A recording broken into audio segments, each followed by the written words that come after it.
ആശാനെ കാര്യം എന്താണെന്ന് പറഞ്ഞില്ല. എല്ലാവരും കണ്ടോടാ എന്റെ ശിഷ്യന്റെ പുതിയ ഐറ്റം. അത് യാതൊരുവിധമായ കഴമ്പുമില്ല. എന്നെ വ്യക്തിഹത്യ ചെയ്യുവാനും എന്നെ ഇല്ലായ്മ ചെയ്യുവാനും വേണ്ടിയാണ് ശ്രമിക്കുന്നത്. ആദ്യം ഒരു അല്പ അസൗകര്യം കാണും, പിന്നെ അത് ശീലമായിക്കോളും. എനിക്ക് വളരെയധികം സന്തോഷവും സങ്കടമുണ്ട് എന്റെ പേരിൽ ഇങ്ങനെ നോട്ടീസ് ഇറക്കിയതിനകത്ത്. ഞാൻ ഒരിക്കലും പ്രതിയല്ല. ഞാൻ സത്യസന്ധമായി ഞാൻ പൊതുപ്രവർത്തന രംഗം നടത്തുന്നതാണ്. അല്ല, പ്രഭാകരേട്ടന് വീട്ടില് വിലയില്ലെങ്കിലും നാട്ടില് പുല്ല് വിലയാ. എന്നെ ഇവിടുത്തെ LDF പ്രവർത്തകർ എന്നെ വധിക്കാൻ വേണ്ടിയുള്ള ശ്രമമാണ്. എന്റെ ജീവൻ പോലും ഭീഷണിയിലാണ് നിൽക്കുന്നത്. ഞാൻ അവനെ കണ്ടിടൂ, എന്റെ കാലിനെ.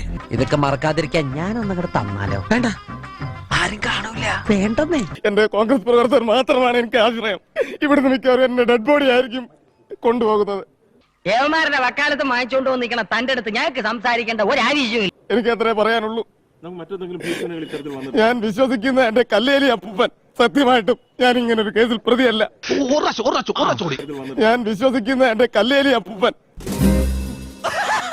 എന്തുള്ള പേരാണ്?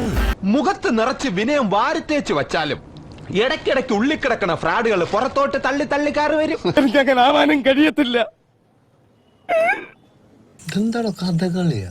ഇവൻ ബുദ്ധിമാനാണോ അല്ല ബുദ്ധിരാക്ഷസനാണോ എന്നൊക്കെയുള്ള സംശയങ്ങൾ ഉണ്ടായിരുന്നേ. ആ കൺഫ്യൂഷൻ മാറി കിട്ടി.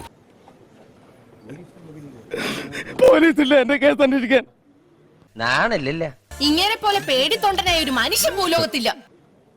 ഇവിടെ നീതിന്യായ വ്യവസ്ഥയില്ല. ഞാനൊരു അഭിഭാഷകനാണ്. ഞാൻ എന്ത് ചെയ്തിട്ട് എനിക്ക് മാത്രം ഇങ്ങനെ ഒരു ബുദ്ധി? എന്തിന്റെ കുഴപ്പമായത്?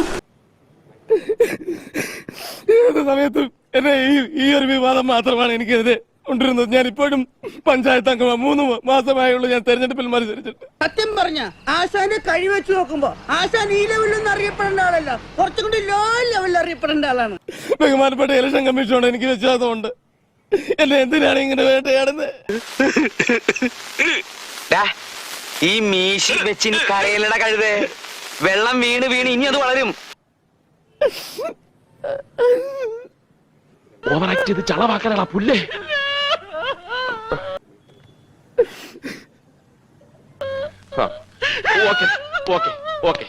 ഈ ആറോട് ചോദിച്ചല്ലോ ശാന്തകുമാറിന് എന്തെങ്കിലും കേസുണ്ടോന്ന്. ഉണ്ടെങ്കിൽ അത് പറഞ്ഞു കൊടുക്ക്. എന്റെ നോമിനേഷൻ തള്ളിക്കോ, എനിക്ക് കുഴപ്പമില്ല. ശശിയെ എന്നാണ് ഈ പറയുന്നത്? ഒരു കേസിലും ഞാൻ പ്രതിയല്ല. എനിക്ക് അങ്ങനെ കഴിയില്ല. അവരെ പല്ലെറിഞ്ഞിട്ട് കാര്യമില്ല. ആരാണേലും ചിരിച്ചു പോകും. ഇന്നലെ വീട്ടിൽ ചെന്നിട്ട് ഞാനിത് ഓർത്ത ചിരിച്ചെന്നറിയോ? ഞാനൊരു സത്യം പറയട്ടെ, എന്നെ ഇങ്ങനെ തേജോവധം ചെയ്യല്ലേ. എന്റെ അച്ഛൻ ഇല്ല, എന്റെ അമ്മ മാത്രമേ എനിക്കുള്ളൂ. നീ എന്തായി പറയുന്നത്?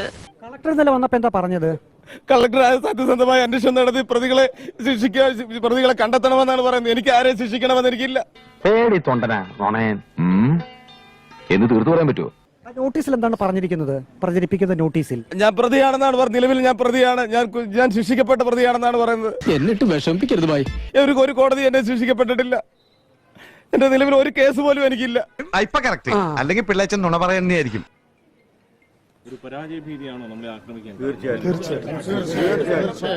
ഞാനും എന്റെ സേനയും ഏത് നിമിഷവും നിങ്ങൾ സഹായം.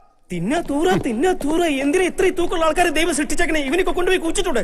പട്ടികജാതിക്കാരനായി എന്നെ ആക്ഷേപിക്കാൻ, എന്റെ കണ്ണന്റെ ജീവൻ ഇല്ലാതാക്കിയ പോലെ, MG കണ്ണനെ ഇല്ലാതാക്കിയ പോലെ എന്നെ ഇല്ലാതാക്കാൻ വേണ്ടിയാണ് ഇവർ ശ്രമിക്കുന്നത്. ആ നല്ല മനുഷ്യന്റെ ദൗർബല്യങ്ങൾ ചൂഷണം ചെയ്യാനാണ് നിന്റെ പുറപ്പാട്. ഇനി നീ ഇവിടെ ഇരുന്നാ എനിക്ക് അയാളോട് വെറുപ്പാകും. അയാളെ വെറുക്കാൻ എനിക്ക് പറ്റില്ല. എനിക്ക്